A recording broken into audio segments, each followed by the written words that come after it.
Ahora sí. Ya hicimos la prueba con Juan. Nos vamos a esperar.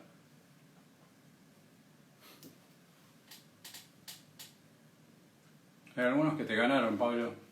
Cuento a todo, Pablo siempre se conecta primero. Siempre. Y ya el viernes pasado perdió. Está perdiendo su invicto. Como decía antes, es un viernes muy triste, dado que no conseguí cerveza. Y estoy con mate edulcorante. No es lo mismo que mate amargo. Por supuesto que no. A ver, estamos esperando a Juan, que por supuesto es la estrella. Sí, mate. Mate, Nieri. No conseguí tus cervezas, tus packs de cervezas. Pero bueno. No hay nadie programado para el viernes que viene, así que habría que ir pensando en quién. Tengo algunas ideas, pero bueno. Viernes tristísimo, como dicen por ahí. Sí. Pero bueno, quien me vio anteriormente, mi hígado necesita un poco de vacaciones. Está complicado.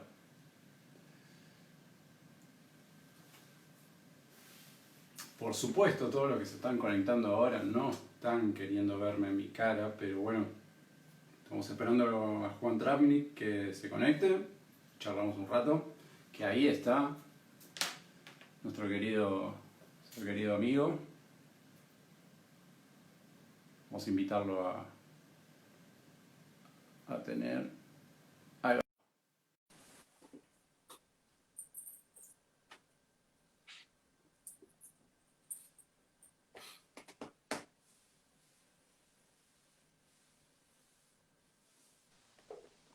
Ahí viene, bien. Juan, ¿Cómo va?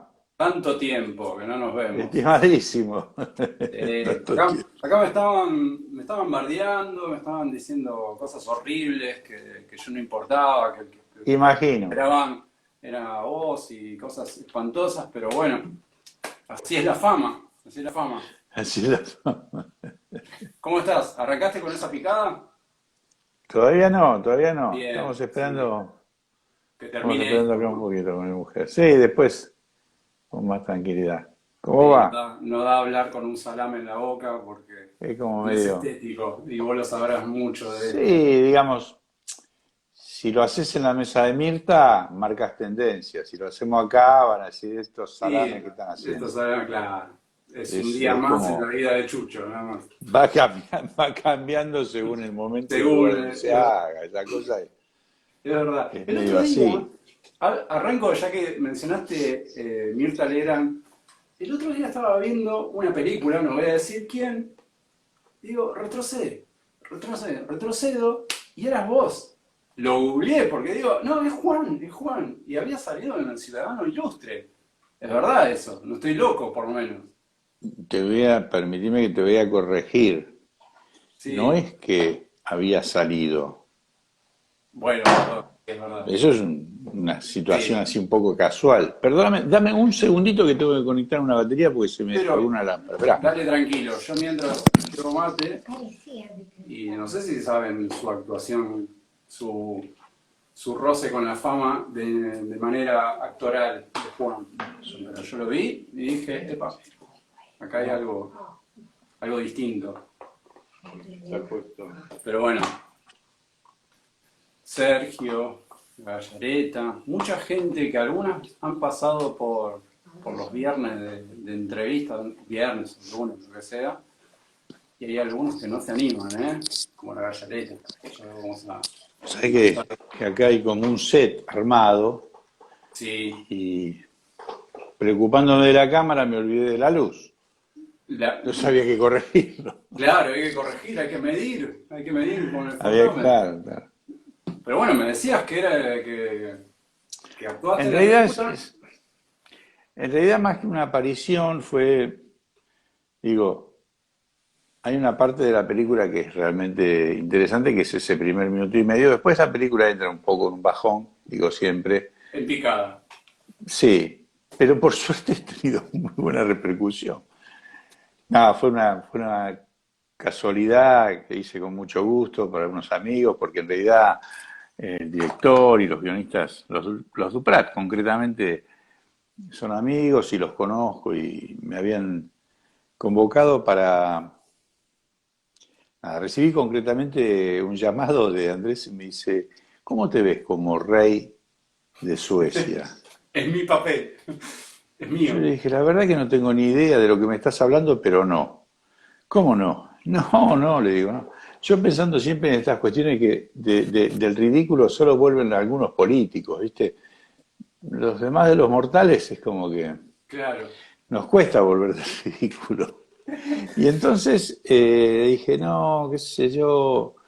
Aparte, viste que uno que cada vez que va a hacer fotografías en el contexto de una filmación se encuentra con esa situación en donde horas y horas esperando para que esto y para que lo otro. Voy a perder todo un día ahí. Y lo hablé con Paula, con mi hija, y que está más vinculada con la parte teatral, ¿viste? En aquella época todavía hacía producciones de teatro, ahora está más en la gestión cultural y en la docencia de la cuestión de producción. Me dice, no, pero anda, te vas a divertir, lo vas a pasar bien, qué sé yo. Y bueno, entre lo que me decía ella y las ganas de probar siempre cosas diferentes, y fui, qué sé yo. Lo pasé bien. Qué bueno. Después vino lo peor, porque claro, tantos años de carrera en lo mío para que me haga más conocido por la película esa que... Hablando de eso, hay como una especie de sensación extraña ante un hecho de que la gente te reconozca por unos segundos, quizás en una película, y no por toda una trayectoria. Hoy estaba viendo que me pasaste tu currículum y dije, bueno, este hombre seguramente debe tener 1300 años, porque no puede una persona en una vida normal hacer todo lo que hizo Juan. O sea, hay una sensación extraña cuando uno triunfa o lo reconocen, no triunfo, me expresé mal, cuando lo reconocen en otro aspecto y no en el lado que uno estuvo trabajando durante tanto tiempo, te sentís Mira, en como realidad angustia. nunca, la verdad que yo lo hacía medio por chiste, lo decía medio así como chiste porque el reconocimiento siempre fue, por el tema de la película, siempre fue como muy, te diría, como casi gracioso, ¿no? Digo, Claro. una querida alumna que me dice, mirá, me pasó algo muy raro. Tuve durante 10 días diciéndole a medio mundo que no eras vos el que aparecía en la película. Hasta que vi la película y dije, sí, debe ser. Y hablé con fulanita y me dijo, sí, sí, es Juan. Entonces me pasé otros 10 días llamando a los que me habían llamado antes para decirles que eras vos. Entonces, Para corregir el error. claro, entonces, nada, esas cosas. Juan, Eh, pero nada, no, no, claro, fue un momento no, no, fugaz. Una sí, carrera fue una fama fugaz. No bien. descarto reiniciar mi carrera cinematográfica en algún momento, No, por pero supuesto, esa actuación merece una vuelta a la gran pantalla. Juan, el otro día estaba pensando en las infinidades de preguntas que te puedo hacer, ninguna de ellas va a estar en mi cabeza en este momento, pero se me ocurre una ahora, es imaginarte como que naciste, el partero te agarró y tenías una cámara colgada. Uno imagina que la construcción de un fotógrafo de tus características arrancó hace mucho tiempo, que construiste una mirada y una carrera en base a todo lo que hiciste, pero ¿cuándo realmente arranca tu vida fotográfica o tu pensamiento fotográfico? ¿En la infancia o en qué momento de tu vida? voy a contar por enésima vez algunas partes de un Algunas, contanos currículum medio, divertidas. claro, unas partes así como de un currículum casero, ¿no? Que no es el que uno lee en los catálogos o en los libros. No, no, queremos el lado B. Yo de pibe quería ser pintor. Y de pibe, digo, en la primaria. Terminaba la primaria y quería ser pintor. Mi papá era clarinetista. He tenido la satisfacción enorme de que Ediciones La Rivière, con los que trabajo y a los que aprecio muchísimo, porque siempre han sido muy, muy generosos, no solamente conmigo, sino con muchos colegas.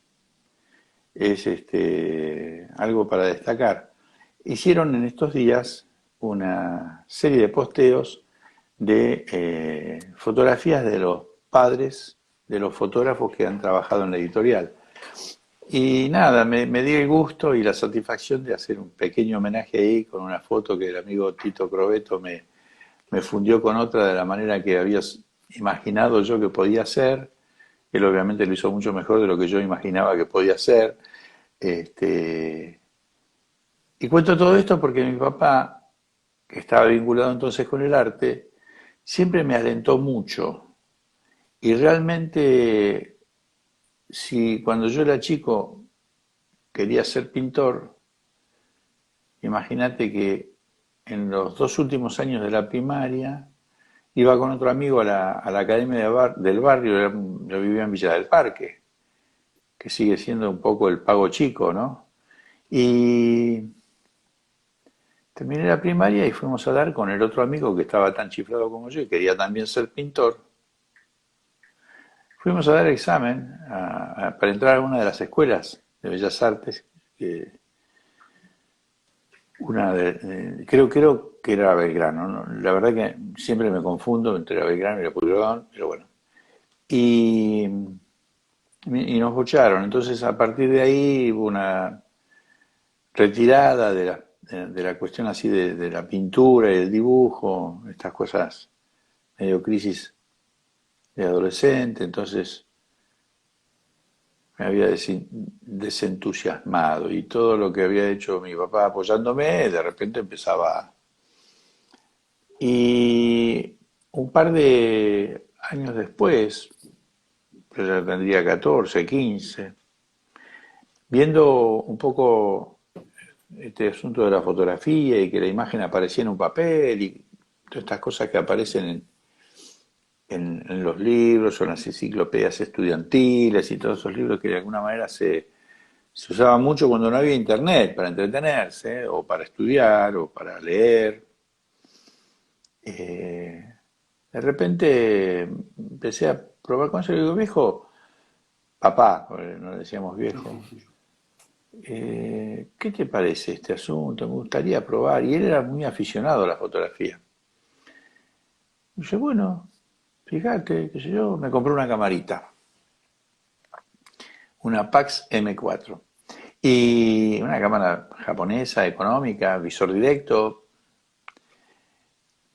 Y nada, empecé con eso y revelando y copiando en el baño de mi casa, armaba con unas ¿Cuántos tablas. años?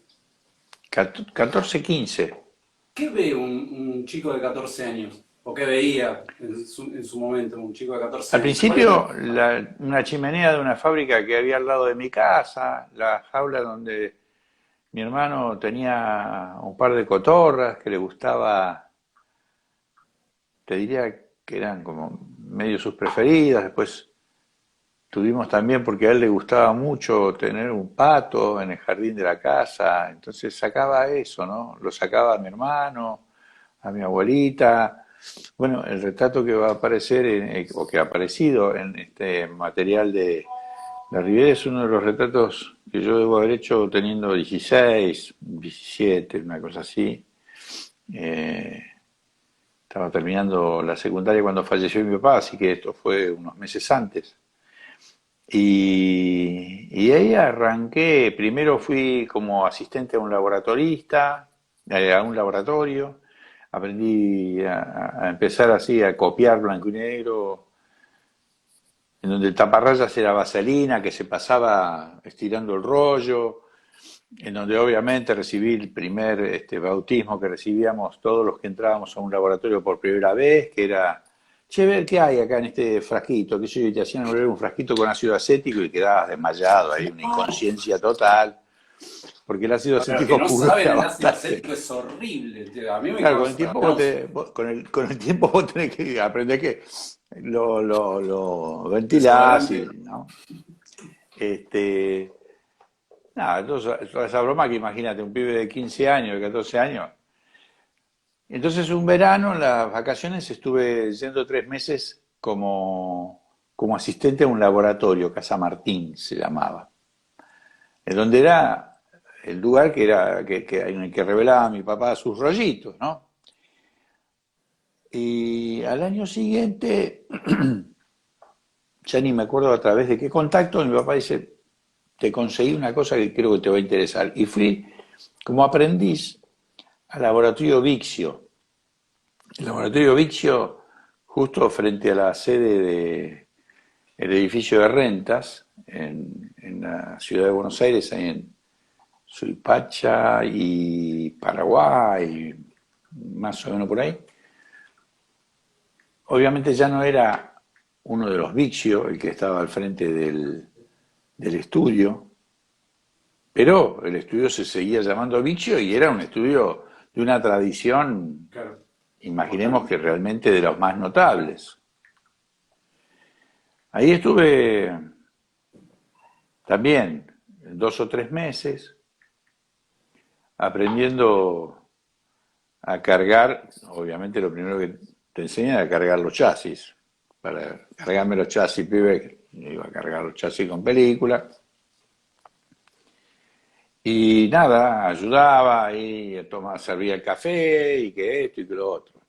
Claro, en esa época se tenía que aprender un poco lo que es la técnica, más allá de lo que también se debe aprender ahora, pero era como más manual todo, desde revelar, desde cargar los rollos, desde fotometriar, desde absolutamente todo, y la instrucción nacía desde otra manera, la instrucción de un fotógrafo, la capacitación, Mirá, yo te estoy arrancaba de una hablando manera del año, distinta. pensémoslo en este contexto. Yo estoy hablando concretamente del año 65, del 65 al 67, ¿sí? En el MoMA, si hablamos de Nueva York, por ejemplo, el departamento de fotografía existe desde fines de los 40. La enseñanza de la fotografía en Estados Unidos volcada o a través de las universidades ya existía.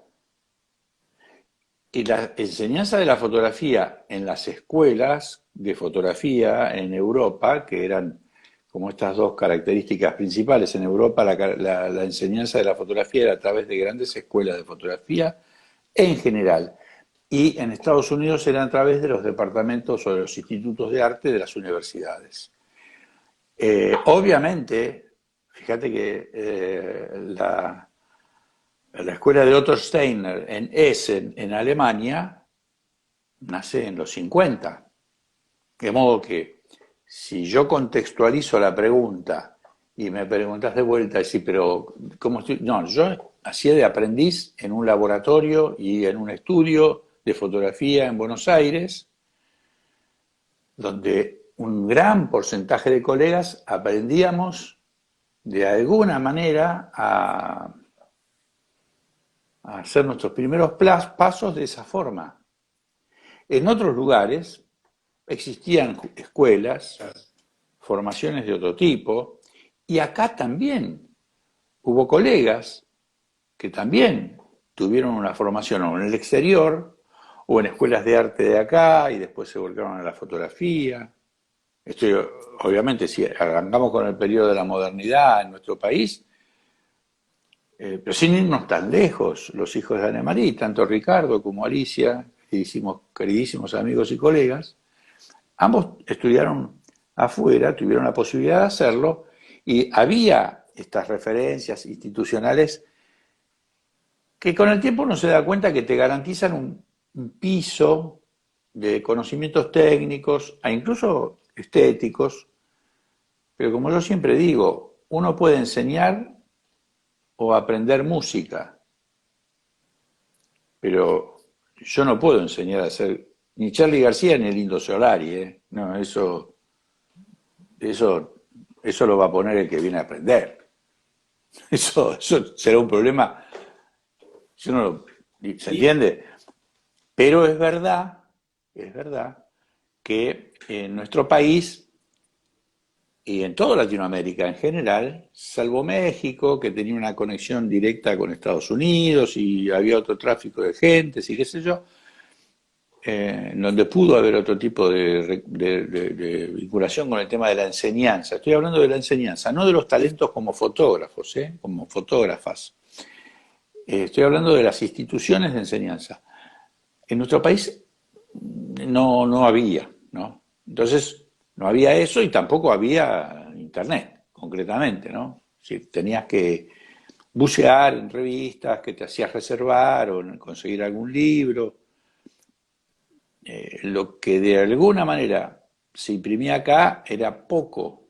Las revistas de fotografía, siempre en fotografía digo, las especializadas, siempre han tenido la, entre comillas, dificultad, el gran inconveniente de que el mercado no es muy grande, perdón, el mercado no es muy grande. Entonces, las revistas tienen que apelar a un público mayor. Entonces, no es solo la revista para los especializados, es la revista para los especializados, para los aficionados avanzados y también para los aficionados. Entonces las revistas necesitaban tener ese tipo de estructura, ¿no? Porque no pueden dejar de lado lo comercial. Fíjate que si hablásemos de revistas de fotografía, hay algunos casos emblemáticos, ¿no? Como La Cámara, que era una revista extraordinaria, europea, dejó de funcionar. Fotovisión, una revista francesa, una revista española, extraordinaria, de estas que tenían un nivel así, top. y varias más te podría citar, bueno, Sí, que dejan hace de funcionar. poco, hace Que poco dejan de funcionar por los problemas sí, económicos que implica el tiraje, la publicidad sobre todo. sí, sí, estamos hablando de que toda nuestra historia, prácticamente, las revistas fotográficas siempre tuvieron complicaciones para encontrar un mercado y subsistir. Hasta hace No poco, solamente acá, es un problema claro, internacional. claro. Es un problema internacional que se agudiza, por supuesto, a partir de los 50 y de los 60. Vos fíjate que cuando Life cierra, cierra en el momento de mayor tiraje, pero de menor cantidad de publicidad. O sea, el precio de tapa nunca solventa las publicaciones. Vos tenés que basar tu estructura financiera en la publicidad. Y en la medida en que aparecen las revistas de los aficionados del tenis, de los aficionados de la cocina, de los aficionados de los pájaros, de los aficionados, la publicidad se abre y ya no te toca todo. Entonces es como que se segmenta y sonaste. Hay una pregunta que siempre les hago a todos los que hablo un rato, porque es algo que me importa bastante, que me está preocupando, no sé si preocupando, pero está ronda en mi cabeza constantemente, que es, ¿para quién hacemos fotografías? O sea, estamos en un mundo muy visual, donde hacemos fotografías constantemente, o por arte, o por necesidad, o por lo que sea. Y siempre está en mi cabeza si estamos haciendo fotografía para un grupo, comillas a esto, y no lo tomen literal, selecto de personas que solo entienden la imagen.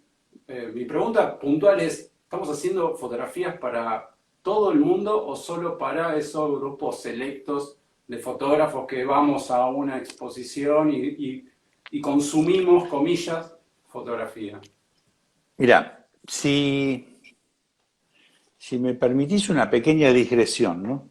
La que quieras. Voy a contestar la pregunta sin duda. Creo que en los talleres, y si entró a la charla alguno de los participantes de los talleres, me va a decir otra vez con esta historia. Pero en los talleres yo trabajo siempre mucho tres preguntas. Tres preguntas. ¿Para qué? ¿Por qué? ¿Y para quién? Poner el orden que quieras. Vos me hiciste el para quién, me hiciste la pregunta ¿para Sí, quién?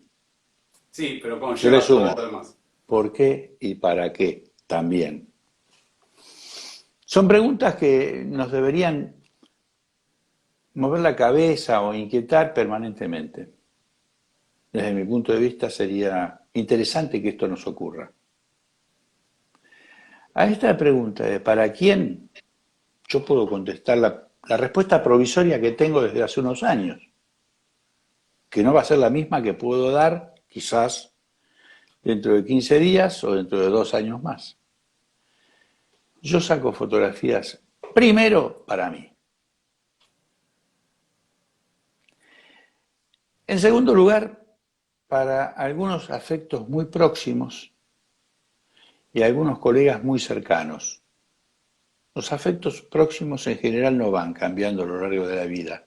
Los colegas cercanos van cambiando porque la vida de repente nos pone cerca de algunos colegas por circunstancias del momento y de repente nos aleja de otros. No porque uno esté enemistado, no porque uno haya perdido el afecto por esos colegas o esas colegas, pero porque la vida nos llevó por distintos lugares, andás a ver, ¿no? A mí siempre me importó muchísimo la opinión de estos afectos cercanos y de estos colegas cercanos. Y también, luego, mis alumnos. Voy a decir, estás haciendo demagogia. Cada uno lo puede tomar como quiera, yo no me voy a rasgar, no me voy a preocupar mucho si piensan que lo digo por demagogia, si piensan este está levantando nuevos alumnos, pueden pensar lo que quieran, ¿no? A mí no me preocupa a esta altura, pero a mí me interesa mucho los comentarios que recibo entre mis alumnos. Y también, claramente, las que recibo de algunas personas que no están tan cercanas a mí, a las que yo respeto y valoro mucho. ¿No? No me, yo no te podría decir hago fotografías para que me entienda todo el mundo. No podría decirlo si lo digo con sinceridad, pero me parece que este tema pasa o se da en muchísimas disciplinas. Creo que hay que empezar a pensar desde la coherencia. ¿Qué quiero decir? Yo creo que es difícil confundir, por ejemplo, en la música, a Pimpinela con Charly García, o con Spinetta, o con el Indio Solari, o con, no sé, qué otro ejemplo podría poner. Te traería otros ejemplos entre cantantes virtuosas y cantoras, por ejemplo. ¿Está mal que a uno le guste Pimpinela? Paredón para todos los que les gusta Pimpinela. Tan terrible como pensar paredón, como para todos los que les gusta el Indio Solari. Transgresores, ¿qué se creen estos muchachitos? Imberbes. Las dos cosas. Les digo, si no nos vamos a ensalzar siempre hablando de democracia y cuando tenemos que aplicarla. Entonces, coherencia. El problema es cuando uno cree que piensa como el Indio Solari, o como Charlie, o como Spinetta, y Y hace hace fotos bien. como Pimpinela. Ahí hay un problema. Ahí hay un Excelente. problema. Claro. Puede pasar al revés. Puede ocurrir al revés. Dificilísimo, pero puede pasar. Ahora vos fíjate, con las disciplinas con las que de alguna manera uno ha convivido desde pequeño, la literatura, es decir, escribimos, la música, no hay tanta confusión, ¿eh? No hay tanta confusión. Están quienes gustan de esta línea y están quienes gustan de esta otra línea. Cuando llegamos a la fotografía resulta que esas líneas no existen, que no hay Pimpinelas haciendo fotos, no hay dentro de la fotografía, no existen los Pimpinela. Sí, claro que existen, ¿cómo no van a existir? Y no existen los indios solares también. Y existen también los Mozart, estoy hablando, no quisiera ponerme en el papel de los detractores de la fotografía, que cuando llegó la invención de la fotografía decían, no, bueno, ya aparecerán los Tiziano, los Rubens, hablando de grandes pintores, ¿no es cierto? Y diciendo, bueno, en la fotografía aparecerán esos tipos. No, yo lo que digo es estilos más transgresores, de mayores búsquedas, con poca importancia de la repercusión generalizada. ¿Y está mal? No está mal. ¿Cómo va a estar mal? Que, vamos a ser sinceros, uno puede no acordar, pero ¿Y existen. cómo crees, perdóname, que toma un fotógrafo la frustración ante un... hablo general, ¿eh? Obviamente me vas a dar tu opinión personal, pero también me gustaría que visualices el ambiente fotográfico para dar una respuesta. ¿Cómo visualizás a un fotógrafo que como todo artista y como todo ser humano tiene un poco de ego, un poco de sentimientos, por supuesto, ante una frustración o una negativa sobre su obra, sobre su trabajo? ¿Cómo crees que uno debería tomar una situación adversa a lo que uno espera? O sea, agradar con su foto. Entenderíamos como una negativa o una frustración esta Mirá, suerte Juan, tu de... foto me parece una basura. Chau, me Eso voy es con otra. ofensivo, eso es ofensivo. Tus fotos no me interesan, no me gustan, ¿no? Cuando empiezan a No, hablar no, de basura, hablo de basura porque primero que hay gente que lo dice. sí, por No, eso me parece que es... no estoy diciendo, es un ejemplo muy mal No estás usado lo que diciendo yo que las dije, mías eran una basura, yo te entendí pero perfectamente. me refiero Si no, yo a, estaría corriendo hasta ahí para claro, agarrarte, a ver, ¿qué me estás diciendo? no, Juan, mi cariño eterno, cuando No, un momento, mi cariño llegó al punto límite con vos cuando una vez me dijiste, tomá, Chucho, no puedo terminar esta cerveza. Y me donaste casi una cerveza entera. Ahí, eso. para Es mí, sos que, Dios. es Al que margen la de esto, verdad, pero Chucho, escúchame, hay actos en la vida que uno reconoce por siempre, y este es uno de ellos. eso yo, va a morir conmigo. ¿Qué te parece, Juan? Eso hermana gentes. Buen fotógrafo, buena persona, no sé, pero un día en el sur, estando en el Chaltén, me donó 75% de una cerveza. Eso para mí es el sumo. Pero volviendo a las situaciones Mira, de que cuando alguien te dice algo que no esperás, mira, tus fotografías no me llegan, me parece que no es lo que comunicaste. Chau. ¿Y duele? ¿Debería doler? las frustraciones siempre duelen. Las frustraciones siempre duelen. Ahora, dimensionemos o pensemos cómo definir esa frustración desde el que hace fotos. A mí alguien, una colega, Sara Facio, muy querida para mí, que me ayudó mucho en mis Que algo comienzos, sabe. que algo sabe, me dijo una vez, mira, hay gente a la que le gusta su fotografía y hay gente a la que le gusta la fotografía.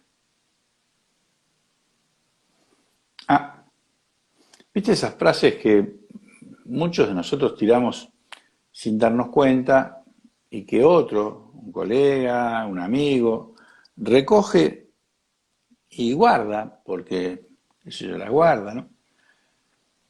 Yo la guardé esa frase,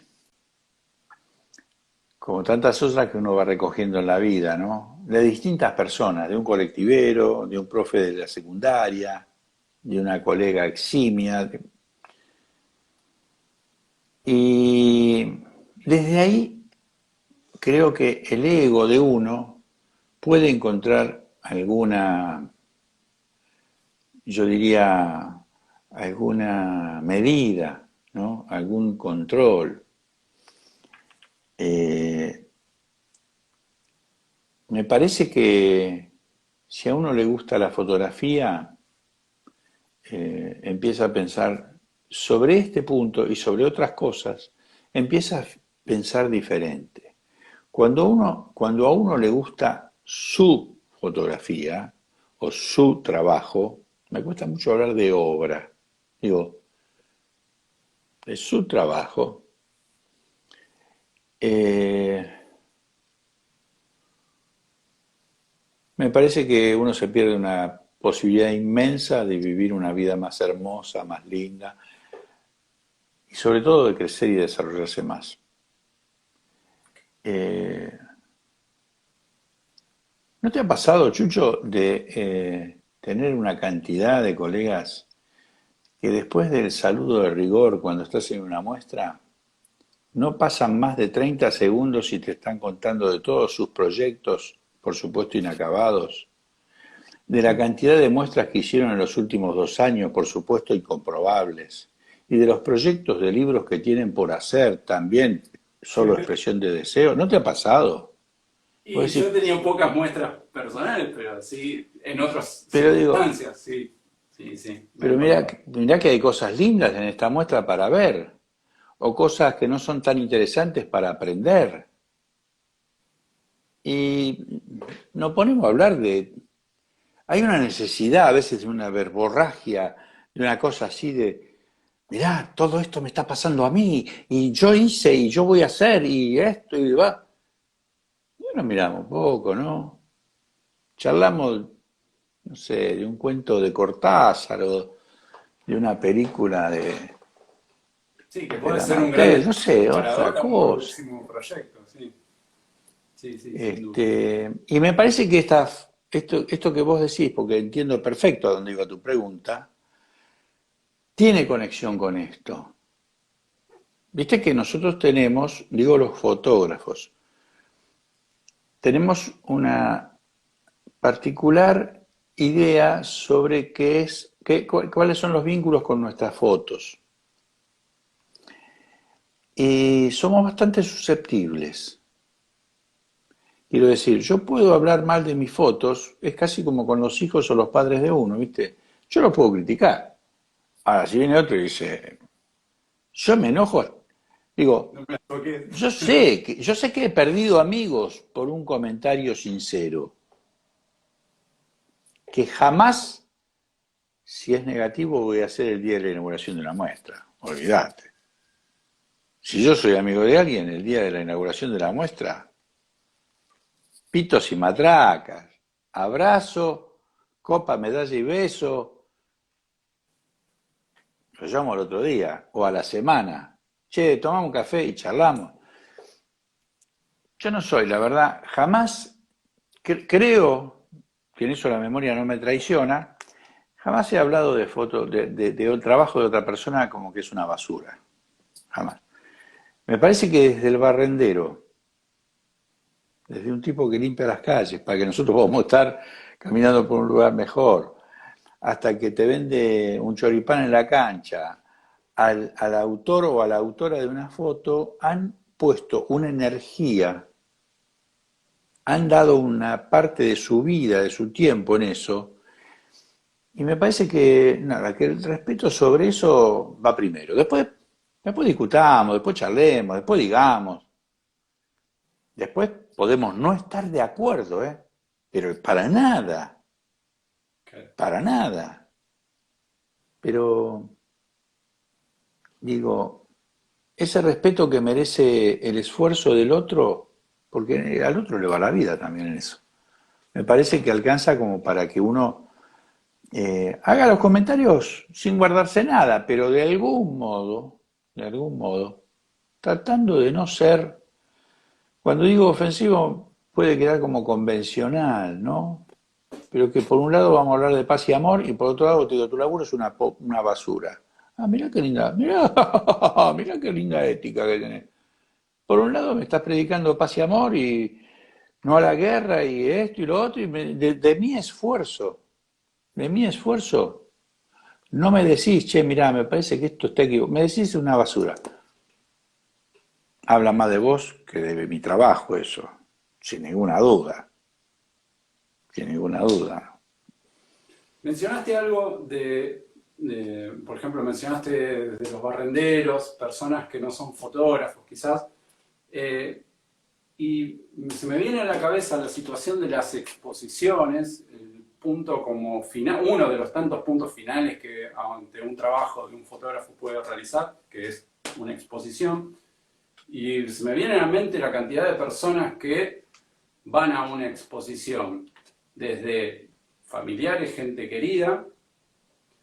Dividamos el grupo fotográfico en varios como divisiones de fútbol. Vos serías River y yo sería San Martín de Bursaco. A tus exposiciones van colegas, sin lugar a dudas, gente que admira tu trabajo y llega porque te conoce y sabe que va a haber algo interesante, por lo menos. Pero siempre hay dentro de las exposiciones, decime si estás de acuerdo o no, por supuesto, como un grupo elitista de personas que entienden a la fotografía de algún tipo de manera, se acercan a la fotografía de algún tipo de algún modo. Pero ese barrendero que habías mencionado recién, quizás se siente incómodo. La fotografía en sus aspectos es elitista. ¿Cómo podríamos hacer para allanar ese camino para que el acceso a un arte tan interesante que todos defendemos y amamos sea más democrático? O si no lo consideras que no es democrático, está todo bien, obviamente que me lo digas. ¿Que no es democrático? Es una pregunta compleja, Sí. pero muy apasionante. Estamos viviendo un momento muy particular con esta pandemia que desnuda muchas cosas de nuestra sociedad, ¿no? Que desnuda verdades que de repente aparecen y echan por tierra inventos que nos han inculcado muy, muy firmemente. Es muy difícil que entienda fotografía alguien que no tiene para morfar, alguien que no pudo ir a la secundaria, alguien que no pudo terminar la primaria, alguien que tiene que, no sé, salir a manotear algo porque no hay nada, ¿viste? No tiene cómo. Yo siempre cuento que antes de la pandemia, a mí me parece que, viste que hay AC para decir antes de Cristo, ahora hay también AP, antes de la pandemia. Había otra vida, había otra vida. En esa otra vida había gente que se escandalizaba cómo viaja la gente en el Sarmiento. Y después de la tragedia de Once, ni te digo. ¿Cuántas de esas personas se preguntaron alguna vez, esta gente que viaja así, cómo vive? ¿O vos te pensás que viajan así y vienen de una casa súper confortable y viven de la misma manera en que una clase media más acomodada tiene agua caliente y comida todos los días? Me parece que ahí hay un tema complicado, complejo, ¿no? No, igualmente, Yo a lo digo, que iba, perdóname, sí. igual si vos pones distintas formas de expresión visual, fotografía en una sala de un museo, pintura en otra sala de un museo, instalaciones de video y proyecciones en una sala del mismo museo, todas una al lado de la otra. La fotografía seguro que no pierde, ¿eh? O sea, la imagen fotográfica en sí y lo que producimos los fotógrafos no tiene este rasgo que podría ser llamado elitista, o por lo menos de dificultad, de comprensión, que hace que alguien que no tiene una formación que lamentablemente no pudo adquirir, le resulte un poco más difícil acceder, para plantearlo de alguna manera. ¿Y por qué es esto? Y porque la muestra de Argra, por ejemplo, es un ejemplo clarísimo, ¿no? Vos pones la muestra de Argra, ponés alrededor, traes a, no sé, haces una muestra de los grabados de Berni y olvidaste. Hacen cola para entrar a la Argra y en la de Berni y va a haber menos gente. Ahí te demuestra que la fotografía... No, no, no, no.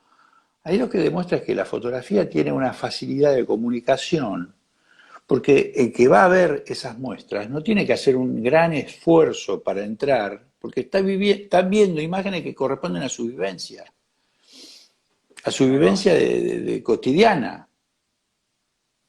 Cuando Susan Sontag habla de la fotografía y de alguna manera dice, no, no, no, la fotografía no es arte, es algo más. Lo dice de una manera tan provocadora que a veces los fotógrafos pensamos que la desmerecía. Lo que nos está diciendo es, guarda, esta herramienta potencialmente es superadora de esas formas de arte visual más tradicionales. Yo la verdad que no sé si, ¿viste? Ya ni sé si la fotografía es arte, si lo que yo hago es arte, no lo sé, no lo sé, tendría que, yo lo afirmo, digo, sí, está bien, es así, pero me parece que lo importante es ver de qué manera comunican las imágenes las cosas, qué facilidades uno puede de alguna manera producir en los otros para ser entendido. Hay, con la música, para volver a la música, ejemplos muy interesantes para tomar, ¿no? Yo te citaba hoy al indio, te lo nombré varias veces. La poética del indio no es tan sencilla de entender. Sin embargo, la gente que lo va a escuchar, por miles, uno los ve y por su aspecto, ¿no? Si uno lo mira con esta cosa prejuiciosa, diría, esta gente no lo entiende. Pero ¿cómo? ¿No lo entiende? Y hacen lo que hacen para ir a escucharlo, el tipo. Algo pasa ahí, ¿no? Es decir, algo nos estamos perdiendo de esa conexión. Algo pasa entre la poética de este hombre y lo que lo siguen.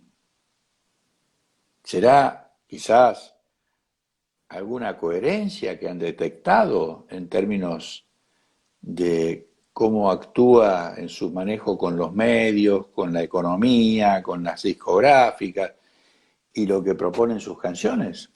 ¿Crees que en la fotografía puede llegar a suceder algo así como el indio? ¿Alguna vez? ¿Sucedió, sucede o va a suceder? Yo veo lejos la posibilidad de que a un fotógrafo o a una fotógrafa nos reconozcan en la calle y nos saluden como una estrella de rock. Yo lo veo lejos porque es interesante también la pregunta porque nos lleva a otra reflexión. Vos fíjate, si vos comparás la famosa presentación de los Beatles en el show de Ed Sullivan, los cuatro melenudos, trajecitos oscuros, cuellitos así, chingui, chingui, chingui, chingui. Y vos ves un recital de una banda de rock ahora. ¿Cuánto tiempo pasó? ¿50, 60 años?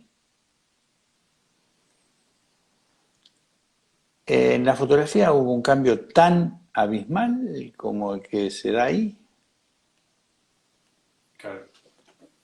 Son comparaciones un poco, yo entiendo que son comparaciones un poco tiradas de los pelos, pero lo que intento explicar es que a mí me da la impresión que cuando las industrias y los intereses económicos juegan, indudablemente se producen cambios o empujan cambios más notorios, al menos. Yo no digo que estemos haciendo fotografía igual que en los años 70 o en los años 60, no estoy diciendo eso. Pero lo que digo es que desde el aspecto exterior, desde lo que de alguna manera puede percibir alguien que no esté muy interiorizado de las cuestiones específicas, bueno, puede haber una diferencia mayor entre los cambios que ha habido en el cine, por ejemplo, que es un lenguaje más complejo, empiezan a funcionar los textos, la actuación, la música, ¿no? La tecnología. Cuando ves una película de los años 50, cuando ves una película de 30 años atrás y ves una de ahora, notas una diferencia que probablemente, en el campo de la fotografía sea un poco menos notoria, me parece a mí. Por supuesto. Truffaut Y creo era que tiene que un, ver un poco con eso, ¿no? Truffaut, que era un director de la Nouvelle Vague francesa, decía algo en su momento de que el cine iba a ser un acto de amor en el futuro, que las historias iban a ser de gente simple, de que los jóvenes van a contar en sus películas algo como su primer romance o ir a la colimba o cuestiones, y iba a ser, en definitiva, alguien que a sus películas, a los estrenos de sus películas, iban a ir sus familiares queridos y sus amigos. Por lo tanto, el cine del mañana iba a ser un acto de amor. ¿Crees que en la fotografía del mañana va a ser un acto de amor? ¿Va a ser un hecho de que uno vaya a una exposición, quizás no tanto queriendo ver imágenes, sino queriendo a Juan Tragni, a fulanito? ¿Sentís que puede llegar a suceder algo así en la fotografía? ¿O sucede algo así? ¿Cuándo lo dijo eso, Trufo? Y estamos hablando de Más o menos. sí, 40, 50, ¿Y pasó? y mucho tiempo. Casi la No misma época digo. de los Beatles. Lo que quiero decir es esa premonición de él, de que se iban a contar historias de amor, todo eso. ¿Pasó en el cine? No en el cine comercial, por ejemplo. Yo veo algunas. Yo lo que creo es que es difícil dejar de lado el tema de las firmas, el tema de los nombres. Me parece que esto no va a pasar fácilmente. Si uno se fija un poco en la historia del arte, te diría que ha habido una profundización de esta importancia que se le da a las firmas de los autores eh, por sobre el valor intrínseco de las obras. Esto ha pasado y creo que va a seguir pasando. Yo no sé realmente, porque no me dedico a estudiar estas cosas, yo no sé si con el tiempo o en unos años va a volver a haber un pensamiento crítico de las grandes mayorías de personas que haga que se valoricen más las obras por sobre las firmas. Son realmente, son realmente importantes las estadísticas que hablan de la cantidad de tiempo que los espectadores, al recorrer las muestras de un museo, le dedican a leer los epígrafes o los cartelitos de las obras y cuánto le dedican a ver las obras, ¿no? Hace unos años la proporción era disparatada a favor del tiempo que le dedicaban a los cartelitos, y era, yo no me acuerdo exactamente, pero ponerle 6 o 7 a 1. Esto significa que el espectador, estamos hablando en términos estadísticos, estamos hablando de tiempos también estadísticos, le dedicaba más tiempo a explorar cuáles eran los nombres que merecían ser vistos y cuáles no. Esto hablaría entonces de la importancia de las firmas. esto se ve a diario, porque en realidad las muestras que terminan rompiendo estadísticas suelen estar apoyadas en estos grandes nombres, independientemente del valor que puedan tener sus obras, ¿no? Que muchas veces coinciden grandes nombres y extraordinarias obras. Pero yo no visualizo estas cosas como para poder emitir una opinión, qué es lo que puede pasar hacia adelante, la verdad, no sé. Que la fotografía se constituya en un acto de amor me parece difícil, porque yo creo que tanto la pintura como la fotografía, como la música, son emergentes de la sociedad, ¿no? Y en la medida en que en la sociedad haya más amor, bueno, en estas expresiones va a haber más amor. Claro, básicamente lo que decía Bien. Truffaut era, al haber tantas cantidades de películas, él imaginaba una producción mucho mayor que la que hay, por supuesto. Él imaginaba, supongo yo, tratando de entenderlo, una mente tan compleja, que quizás solo había tiempo para ir a ver a los amigos, a ver sus películas, historias tan simples que llegaban al alma, como, vuelvo a repetir, tu primer amor.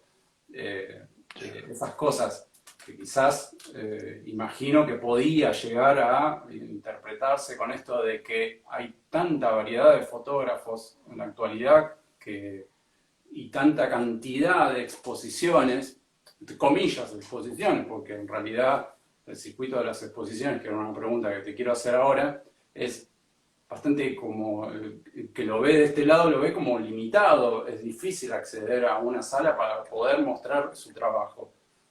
¿Qué pensás sobre todo eso, sobre el principio, desarrollo y fin de un fotógrafo? Si es que tiene un principio de desarrollo y fin, ¿no? Hablo de dónde es el punto cúlmine de un trabajo de un fotógrafo. ¿En un libro, en una exposición? ¿Cómo lo debe mostrar? Si bien puede tener un desarrollo de producir y nunca mostrarlo, ¿cuál sería tu opinión sobre eso? ¿Qué es lo Mira, que se yo debería hacer? por mis intereses y por cómo se fue dando la vida, ¿no? De alguna manera he estado como de lo que podríamos decir de los dos lados del mostrador en términos de lo que es dirigir una galería, en este caso una galería pública, la Fotogalería de San Martín, y obviamente los proyectos curatoriales en los que estuve embarcado fuera de la Galería de San Martín como curador. Y por otro lado, llevando adelante mi trabajo como fotógrafo, ¿no? Son como dos facetas, más allá de la docencia, que son en esencia las tres cosas que he hecho durante toda mi vida. Juan, te interrumpo un segundo, Sí, porque Instagram te deja una hora nomás, se corta. Te pido si, obviamente, te explayes en esta respuesta. Si se corta, nos volvemos a conectar para dar un cierre. No quiero entretenerte mucho, esa picada ya está fría, pero se necesita no, comerla. no. Si podemos seguir unos Eh, minutitos más, así podemos cerrar la yo idea. apuro no tengo, pero digo, Buenísimo, yo tengo toda la noche. mientras, yo toda la noche no, porque, Oh. pero, ¿Cómo te pinchás, Juan? Bueno, a lo que voy es pero que en un minuto se va a cortar, nos volvemos a conectar y sí, seguimos un sí, sí, ratito sí, más. sí. Sí, sin duda, sin duda. Y lo que nos queda pendiente, de algún modo, es el pensar qué es lo que pasa en el desarrollo de uno como fotógrafo o fotógrafa, en el sentido de dónde mostrar sus trabajos, ¿no? De alguna manera, cómo canalizar esas inquietudes que uno tiene por conectarse con los otros, con las otras, a través de las imágenes. Eh, Cuando yo empecé a hacer fotografía, les estaba diciendo hace un rato que era en el 65, 67, ponele, la situación era muy diferente. Yo hice mi primera muestra en el 70, 1970. Eh, Era muy, eran muy escasos los espacios para exhibir fotografía. Yo lo que veo